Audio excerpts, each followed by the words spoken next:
Good morning class 7 Hindi grammar के तृतीय पाठ में आज हम पढ़ेंगे अव्ययी भाव समास। अव्ययी भाव समास के विषय में आज इस वीडियो के माध्यम से हम अध्ययन करेंगे। और जो पूर्व का समास हमने आपको पढ़ाया था 5 समास, उसके विषय में आपको जो जानकारी दी गई, जो उसके विषय में पढ़ाया गया, जो बताया गया है, उसको आप निरंतर अभ्यास करिए। अभ्यास करके उसकी पहचान के विषय में और जानकारी प्राप्त करिए, उसके नियम के विषय में जानकारी प्राप्त करिए और जैसे इस समास बनता है, जैसे इसका नियम लगता है, जिस प्रकार से इसको हम पहचानते हैं, आदि विषयों पर उसको पढ़ते रहिए और उसको जानते रहिए। अब हम आखिरी समास आज आपको पढ़ाएंगे। उसके बाद जो शब्द भंडार है, पर्यायवाची शब्द हैं, इन शब्दों के विषय की तरफ हम अग्रसर होंगे, उसको हम आपको पढ़ाएंगे। तो आज हम पहले पढ़ लेते हैं अव्ययी भाव समास क्या होता है। अव्ययी भाव समास के विषय में हम अव्ययी भाव समास जैसा नाम वैसा इसका गुण है, यानी जथा नाम तथा गुणे। अव्यय का अर्थ होता है जो कभी खर्च ना हो, अव्यय। और व्यय का अर्थ होता है जो खर्च हो जाता है, जो बदल जाता है, ठीक है, मतलब परिवर्तनशील नहीं होता है, वो होता है अव्ययी भाव, अव्ययी। और जो परिवर्तनशील होता है, आज यहाँ कल वहाँ, वहाँ परसों, उसके बाद जो हमारे पास है कल नहीं है, जो बदलते रहते हैं सततपूर्ण, उनको कहते हैं अव्यय, व्यय। और जो बदलते नहीं स्थिर हैं, उन्हें कहते हैं अव्यय। तो यहाँ पर जथा नाम इसीलिए इसका नाम है अव्ययी भाव समास, ठीक है। तो आपने पूर्व की जो शिक्षण श्रेणियाँ थी, क्लास थे, उनमें आपको एक पढ़ाया गया था कि अव्यय क्या होता है, ठीक। क्रिया विशेषण इसे कहते हैं अव्यय, जो अपने देश काल परिस्थिति के अनुसार कभी परिवर्तित नहीं होते, उन प्रक्रिया को कहते हैं अव्यय, अव्यय, ठीक। अव्यय शब्द कहते हैं, जैसे मान लीजिए हमने लिख दिया कल, यहाँ, वहां, भार, ठीक, समय, बहुत,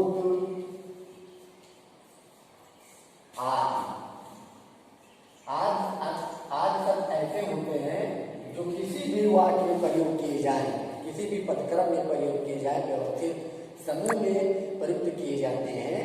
ये कभी ये परिवर्तित नहीं होते हैं, चाहे वो भूतकाल में इसका प्रयोग किया जाए, चाहे वर्तमान काल में वाक्य लिखा जाए, चाहे बहुवचन में वाक्य लिखा जाए, चाहे एक वचन में लिखा जाए, चाहे स्त्रीलिंग में लिखा जाए, चाहे पुल्लिंग में लिखा जाए, चाहे संबंध कर्ता कारक हो, चाहे संबंध कर्म कारक हो, चाहे कारक में चतुर्थी हो, पंचमी में किसी भी कारक का प्रयोग किया जाए। हर वाक्य में, हर तरह के वाक्य में ये ऐसे शब्द कभी परिवर्तित नहीं होते, ठीक है। तो जो परिवर्तित नहीं होता है उन्हीं को हम अव्यय कहते हैं, ठीक। ये व्याकरण का एक इकाई जो पढ़ाया जाता है शब्दों में, शब्द के किसे कैसे होते हैं, शब्द कितने प्रकार के होते हैं, प्रयोग के आधार पर, अर्थ के आधार पर, रचना के आधार पर। तो ये प्रयोग के आधार पर जो शब्द हैं, इनका जब हम प्रयोग करते हैं तो ये हो जाता है अपरिवर्तित, ठीक। इसे ही कहते हैं विकारी शब्द, आधिकारी शब्द। क्या कहते हैं? आधिकारी शब्द, विकारी। जो विकारी शब्द उसे कहते हैं जो अपने संज्ञा, सर्वनाम, कर्ता, कारक, एक वचन, बहुवचन के अनुसार परिवर्तित होते रहते हैं, उन्हें कहते हैं विकारी। और जो परिवर्तित नहीं होते, अपने देश काल यानी कर्ता, कारक या संज्ञा, सर्वनाम, विशेषण, एक वचन, स्त्रीलिंग में प्रयुक्त होने के बाद भी जो परिवर्तित नहीं होते हैं, उन्हें अधिकारी शब्द कहते हैं, उन्हें अव्यय कहते हैं। तो यही अव्ययी भाव है, ठीक है। जो जिसका अव्यय नहीं होता है वही अव्ययी भाव होता है। तो इसी प्रकार के जहाँ पर ऐसे शब्द अधिकतर है, ऐसे बात करके आए इन शब्दों से, इस प्रकार के शब्दों से, और उसको किसी भी चेक करने के लिए किसी भी वाक्य में आप रख दें तो परिवर्तित ना हो जाए, ना, ठीक। अब जैसे हमने लिख दिया, मान लीजिए भरपेट, हमने लिखा मान लीजिए भरपेट, ये भरपेट है। अब ये क्या है? ये अव्यय शब्द है, ठीक। ये अव्यय शब्द है, ये कभी परिवर्तित नहीं होगा। पहला पद इसका प्रधान होना चाहिए, ठीक। और द्वितीय पद क्या होता है, अव्यय के रूप में सारा कार्य करेंगे। तो यहाँ पर अब बात किया, इसको जब विग्रह करेंगे तो पेट भरकर, पेट भर कर, तो इसमें क्या है, भर का मतलब होता है भरकर। तो यहाँ पर ये अव्यय के रूप में पहला पद यहाँ पर प्रधान होने लगे, ये मुख्य होने लगे। ये अव्यय पहला वाला अव्यय जो है, जो शब्द अव्यय विकारी शब्द है वो मुख्य हो, उसके बाद सारा जो हम विग्रह करने के बाद भी सारा जो शब्द वो अव्यय के रूप में ही परिवर्तित रहेंगे, अव्यय के रूप में कार्य करें। ठीक है, अब इसको आप चेक करने के लिए भरपेट हमने लिखा, पेट भर करके सारे अव्यय हैं। अब हम इसको शब्दों के द्वारा वाक्यों की अनुक्रम में रख करके कुछ चेक कर लेते हैं, इसका हम निरीक्षण करते हैं, तभी आप देखेंगे कि परिवर्तित नहीं होगा। सर्वप्रथम हम इसे ये रखते हैं स्त्रीलिंग, ठीक है, तो स्त्रीलिंग में लिखते हैं, तो इसका हम परिवर्तन करते हैं दोनों को चेक करके। जैसे लिखते हैं, रीता ने पेट भर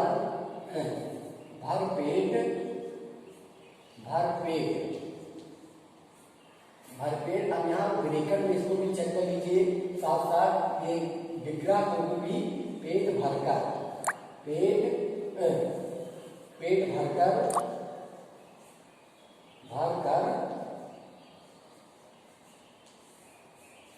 खाना खाया। ठीक, पेट भरकर खाना खाया। अब ये रीता स्त्रीलिंग में है, ये वाक्य देखें, पेट भरकर लिखा हुआ है। अब देख लीजिए इसको और पुल्लिंग में लिखेंगे तो देखते हैं क्या होता है, मोहन ने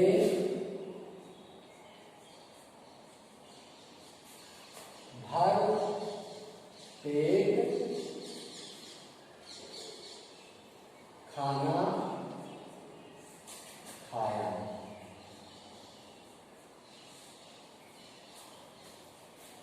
तो यहाँ पर यानी कि भर पेट भर करके खाना खाया, यही भर पेट, इसमें भी यही हो रहा है, चाहे स्त्रीलिंग में प्रयोग करने पर भी ये बदल नहीं रहा है। ठीक, और इसका भी प्रयोग करने पर पुल्लिंग में भी भरपेट का भरपेट ही है, पेट भरकर ही रहेगा। तो यहाँ पर इस प्रकार से ये सब कभी बदलते नहीं है। अब इसको अगर बहुवचन में सभी लोगों ने पेट भर पेट खाना खाया, उसने भर पेट खाना खाया, तो चाहे जिस वाक्य में प्रयोग करें, चाहे वो बहुवचन का वाक्य हो, एकवचन हो, स्त्रीलिंग, पुल्लिंग, तो ये अव्यय शब्द जो ऐसे होते हैं जो बदलते रहे वाक्य प्रयोग करके, तो वही होता है अव्यय भाव। ठीक है, आप समझ गए। तो इसी प्रकार से जहां पर अव्यय शब्द लिखे हो उसको विग्रह कर दीजिए, बस वही अव्यय भाव, उसे बदलता नहीं है और उसका पहला पद प्रधान। ठीक है, अब यहाँ पर आपके बुक में अव्यय भाव ऐसे दिया हुआ है, आवरण।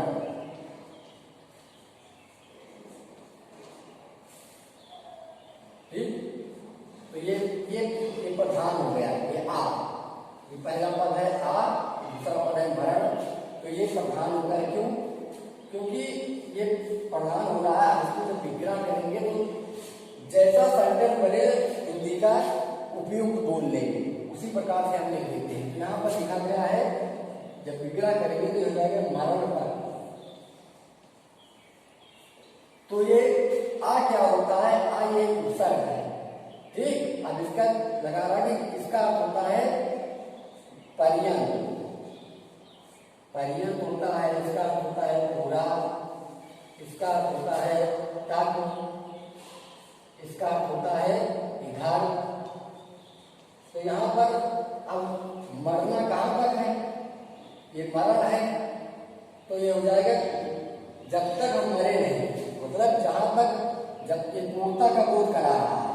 मरण का भाई आधा मरण है, आधे पर कि आधे मरना की पूरा मरना है, तो यहाँ पर दिखा रहा है कि पूरा मरना है, मरण तक होना चाहिए। जब तक हम मर नहीं जाएंगे तब तक हम ये कार्य करते रहेंगे। तो ये तक जो है ये प्रधान हो जाएगा, आगे हो जाएगा। तो ये प्रधान यहाँ भी हो रहा है, पहला पद इसमें प्रधान भी होना चाहिए, और जब विग्रह करें पूरा पद क्या होना चाहिए, ये अव्यय के रूप में पूरा पद कार्य करेंगे। ठीक है, ये भी अव्यय है, ये भी है, लेकिन इसमें प्रधान कौन है? ताका है। क्यों? क्योंकि इसमें दिया हुआ है कि मरण दे दिया जाए तो मरण क्या होता है? तो मरण आधा मरना है लोगों के बीच कि पूरा मरना है कि जब तक हम कार्य कर रहे हैं तब तक हमें मरने तक, आखिरी जीवन तक, आखिरी मुकाम तक हमें कार्य करेंगे। तो यहाँ पर आखिरी हमें दिखाया गया है कि आखिरी तक है, आखिरी का बोध करा रहा है, पूर्णता का बोध करा रहा है कि हमें जब तक जीवन है, जब तक मर नहीं जाएंगे तब तक हमें कार्य करते रहेंगे। तब तक ये क्या हो गया? प्रधान, क्योंकि इसका मरण की पूर्णता का बोध तक करा रहा है, ये हो गया प्रधान और ये भी हो गया प्रधान। इसलिए यहाँ पर क्या है? और पूरा पद क्या है? अव्यय। अव्यय अव्यय है, अव्यय कंटेंट में आप प्रयोग करेंगे कि कभी बदलेगा नहीं। ठीक है, ना चाहे भूतकाल, वर्तमान काल, स्त्रीलिंग, पुल्लिंग, संज्ञा, सर्वनाम, विशेषण, एक वचन, बहुवचन, जहां भी आप लिखेंगे सेंटेंस को लिख करके वाक्य में ये बदलेगा नहीं, बाकी चाहे सब बदल जाए। ठीक, तो इसलिए क्या है? अव्ययी भाव समास है। ये क्या हो जाएगा? अव्ययी भाव समास। आप समझ गए होंगे अव्ययी भाव समास को। इसी प्रकार से एक और देख लेते हैं, बाकायदा मंत्री दिखाने, बाकायदा। तो ये क्या है? बा क्या है? यह उर्दू उपसर्ग है। ये क्या है? उर्दू उपसर्ग है, लेकिन हिंदी में प्रयोग किया जाता है, हिंदी उपसर्ग मान लीजिए इसे। और इसको हम जब डिवाइड कर देंगे, इसको विग्रह करेंगे, तो ये क्या हो जाएगा? कायदे के अनुसार के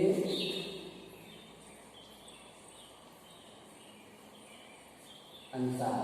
ठीक, अब कायदा का मतलब होता है, ये भी उर्दू शब्द है, तो यहाँ पर कायदा का मतलब होता है अच्छे तौर तरीका, संस्कार युक्त जो बात हो। और अनुसार क्या होता है? ये हो जाता है उसी तरीके से, मतलब जो अच्छा है, अच्छा हो उसी प्रकार से आपका काम होना चाहिए। तो यहाँ पर बा क्या हो गया? ये हो गया। और बा का अर्थ होता है अनुसार या समान। ये उपसर्ग है, इसका अर्थ होता है अनुसार, समान। ठीक, तो जिसके समान बताया जाए, अब किसी की चीज को संकेतित करके उसके समान बताया जा रहा है कि इस तरीके से इसका बात, ये बात होनी चाहिए। तो इसलिए ये कायदा हो गया, कायदा की बात की जा रही है, तो कायदा अब कहाँ किसी से तुलना यहाँ पर की जा रही है कि उसी के अनुसार होना चाहिए। तो यहाँ पर कायदा हो गया और इसके अनुसार होना चाहिए। तो अनुसार क्या हो गया? ये हो गया अव्यय है, लेकिन प्रधान अनुसार हो रहा है, बा हो रहा है। ठीक है, इसका समग्र विग्रह के अनुसार हो रहा है, क्योंकि ये मुख्य है कि उसी के अनुसार होना चाहिए। तो अनुसार मुख्य, अगर इसको हम काट देंगे अधूरा हो जाएगा। तो लेकिन तो अगर मुख्य रूप से जब इसको जोड़ेंगे तो सेंटेंस बनेगा विग्रह करने पर। तो इसलिए बात जो है ये क्या है? ये मुख्य है, इसीलिए परिवर्तित भी नहीं हो रहा होगा, चाहे जिस हम वाक्य में इसका प्रयोग कर ले, ये बदलेगा नहीं। इसलिए ये क्या है? ये है अव्ययी भाव समास। इसीलिए इसे हम अव्यय शब्द है, इसलिए इसे कहते हैं अव्ययी भाव समास। और पहला भाव प्रधान है, इसलिए पूर्णतः ये अव्ययी भाव समास हो गया। तो ऐसे अव्यय शब्द कहीं पर कैसे भी दिखाई पड़े, ये नहीं कि हम अब जितना शब्द दिया है, जितना शब्द होते हैं हिंदी में, कौन सा अव्ययी भाव शब्द है, कौन सा ये है, सब कौन सा बहुब्रीहि है, कौन सा कर्मधारय है, तो ये पूरा थोड़ी पढ़ाया जाएगा, ये थोड़ा पूरा नहीं पढ़ाएगा। आपको एक सांकेतिक उदाहरण देकर समझा दिया जाता है कि इसी प्रकार के जो होते हैं, आप बाकी आप पहचानिए जो होता है, आपको पहचान बता दिया गया, आपको उसका नियम बता दिया गया। बाकी ऐसे सब जहाँ पर आपको दिखाई पड़ने लगे, बस आप उसको पहचान लीजिए कि ये इस प्रकार का समास है, इसकी पहचान ये, इसका नियम ये है, और आप बस तुरंत आप इससे में आप उसको समझ जाएंगे, आपके अंदर समझ उत्पन्न हो जाएगी और तुरंत क्वेश्चन को आप बिल्कुल सही कर देंगे। ठीक है, उसको हल कर देंगे। तो ये अव्ययी भाव समास के विषय में हमने आपको आगे समास पढ़ा दिया। अब आपके चैप्टर का जो समास प्रकरण है वो बिल्कुल एंड हो गया है। ठीक, अब समास हो गया है। द्वितीय प्रकरण में हम अध्ययन कर लेते हैं शब्द भंडार पर। शब्द भंडार क्या होता है? ये शब्द भंडार हर विषय, हर भाषाओं का अपना एक एक शब्द भंडार, शब्दकोश होता है। उनके ज्ञान के प्रदीप्त से ही हमें किसी भाषा का पूर्ण रूप से ज्ञान प्राप्त होता है, उसके हम बोल सकने में, समझ सकने में पूर्ण सक्षम हो जाते हैं। जब तक हमें शब्द भंडारों का ज्ञान नहीं होगा, अभिज्ञता नहीं होगी तब तक हम उसको नहीं समझ पाएंगे और न उसको हम बोल पाएंगे न शुद्ध रूप से लिख पाएंगे। तो शब्द भंडारों का ज्ञान होना बहुत आवश्यक है। व्याकरण हो, व्याकरण का ज्ञान हो, व्याकरण के ज्ञान के बाद शब्द भंडारों शब्दकोशों का ज्ञान होना चाहिए कि कौन सा शब्दकोश किस प्रकार का है और उसका अर्थ क्या होता है। जब इन सब की हमें जानकारी होती है तब हम किसी भी भाषा के विशेषज्ञ हो जाते हैं, उसके मर्मज्ञ होकर के उस भाषा का हमें पूर्ण ज्ञान हो जाता है और उस भाषा को बोलने लिखने पढ़ने आदि में हम क्या हो जाते हैं, सक्षम हो जाते हैं। तो भाषा के जो शब्द भंडार कई प्रकार के होते हैं, ठीक है। जैसे हो जाता है एक पर्यायवाची शब्द, ये भी शब्द भंडार। पर्यायवाची शब्द का क्या अर्थ होता है कि पर्यायवाची होता है जो एक ही शब्द के अनेक नाम होते हैं। जैसे अग्नि का हो गया पावक, दहन, दासन, किसान, धनंजय, धूमकेतु इत्यादि शब्द जो होते हैं ये अग्नि के ही क्या है, पर्यायवाची शब्द, उन्हीं के नाम है। लेकिन ये शब्दों के अनुसार, सेंटेंसों के अनुसार एक प्रयोग किए जाते हैं, तो उनका भी हमें ज्ञान होना चाहिए। दूसरा होता है एकार्थी शब्द। किसी किसी शब्द के केवल एक ही अर्थ होते हैं। जैसे पुस्तक हो गया, पुस्तक का पुस्तक ही होगा, इसका एक ही अर्थ होगा। एकार्थी शब्द अर्थ में ले रहे हैं तो अर्थ एक ही होगा पुस्तक का। पर्यायवाची अलग होता है, एकार्थी शब्द अलग।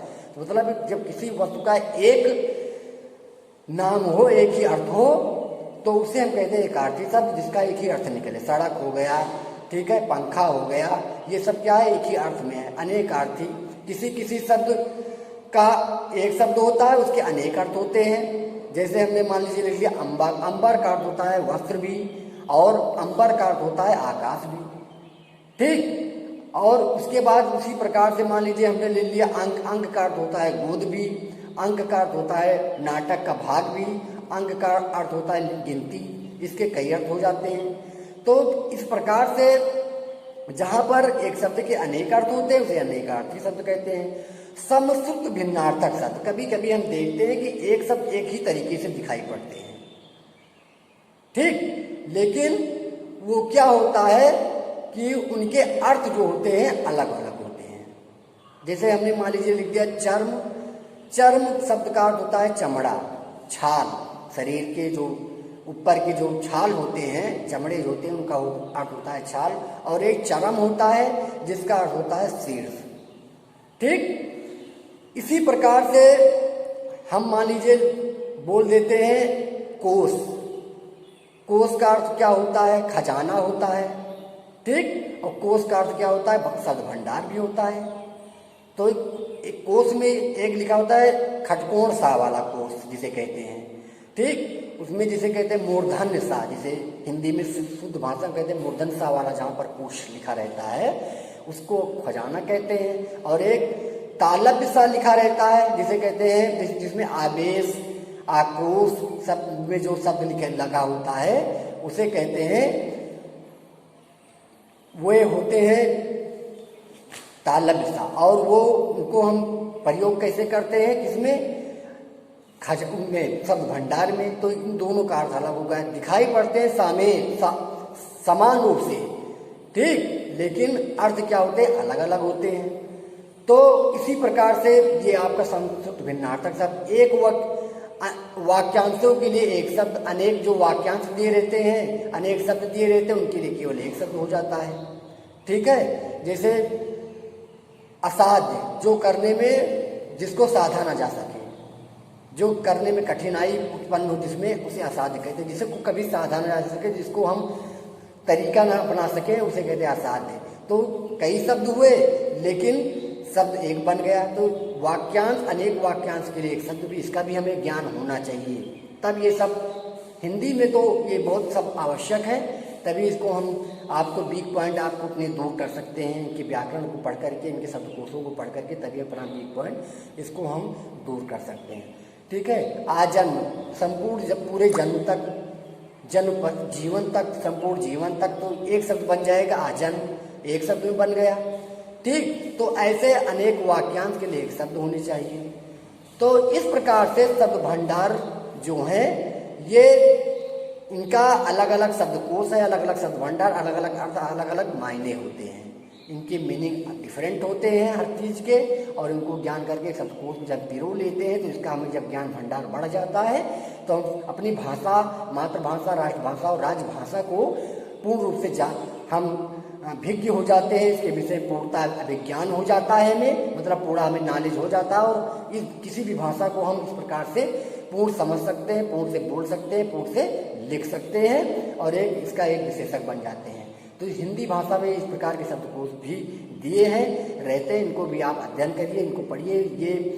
ये किसी भाषा की दृष्टि से बहुत महत्वपूर्ण प्रकरण है, शीर्षक है। इसको आप अध्ययन करिए, इसको आप पढ़िए, इसके विषय में आप जानिए। और एक होता है विलोम शब्द। किसी भी शब्द का एक विलोम होता है, ठीक है। विलोम शब्द जैसे वो होता है जो किसी शब्द का उल्टा अर्थ प्रदान करता है। तो विलोम शब्द में जैसे अंधकार का क्या हो गया, सुबह हो गया, ठीक। रात का प्रातः काल हो गया, कठोर का दयालु हो गया, राजा का रानी हो गया, माँ का बाप हो गया, माता का पिता हो गया, ठीक, भाई का बहन। ये वो सब उल्टे अर्थ दे रहे हैं। बेगम का बादशाह हो गया, राजा का रंग हो गया, ठीक। तो ज्ञानी का मूर्ख हो गया। तो इस प्रकार से जब उल्टे शब्द का हम अवलोकन कर लेते हैं, ये तो उसे कहते हैं विलोम शब्द। तो इस प्रकार से ये शब्द भंडार है, इनके रूप हैं, इनके अलग मायने हैं, और इनको आप जब पढ़ेंगे तो आपको शब्दकोश बढ़ेंगे। शब्दकोश बढ़ने से आपको विषय की प्रबलता आएगी, आप उसके ज्ञानी हो जाएंगे, और आप हर उस विषय को समझने में, बोलने में सक्षम हो जाएंगे। तो हिंदी में भी इस प्रकार के शब्दकोश दिए हुए हैं आपकी पाठ्य पुस्तक में। इसको आप पढ़िए और इसको आप लिखिए, ठीक है। तो अब एक है पर्यायवाची शब्द। सर्वप्रथम आपको पर्यायवाची शब्द लिखना है, लिख करके कॉपी पर लिखना है। एक तरफ रहेगा शब्द, दूसरी तरफ रहेगा पर्यायवाची, और एक शब्द के न्यूनतम 3 पर्यायवाची शब्द आपको लिखना है आपके अपने कॉपी पर। और इसकी परिभाषा भी आपको लिखना है कि पर्यायवाची शब्द किसे कहते हैं। आपकी बुक में दिया हुआ भी है कि जो किसी शब्द का जो समान अर्थ के रूप में प्रयुक्त होता है उसे हम पर्यायवाची शब्द कहते हैं। और जो भी आपको बुक में दिया हुआ है उसको आप लिखिए, ठीक। आपको उसके बाद लिखना रहेगा कुछ विलोम शब्द भी आप लिख लीजिएगा। अभियांत्रिक मार करके PDF के माध्यम से आपको इस पर सेंड करें कि कहाँ से कहाँ तक आपको इसको लिखना है और कहाँ से कहाँ तक आपको इसको पढ़ना है। आपके हाफ ईयरली एग्जाम में भी इस प्रकार के क्वेश्चन जो हैं दिए जाएंगे, इस प्रकार के क्वेश्चन आएंगे। तो आपके सिलेबस में भी है, तो आप इसको पढ़िए और इसको लिखिए। बाकी का जो भाग है शब्द भंडार का हम आगे के PDF में प्रोवाइड कराएंगे, आपको बताएंगे, आपको अगले वीडियो में बताएंगे। तब तक आप केवल शब्दकोश को पढ़िए, शब्दकोश को लिखिए और उसको नॉलेज रखिए, इसको याद करिए। Thank you watching for video.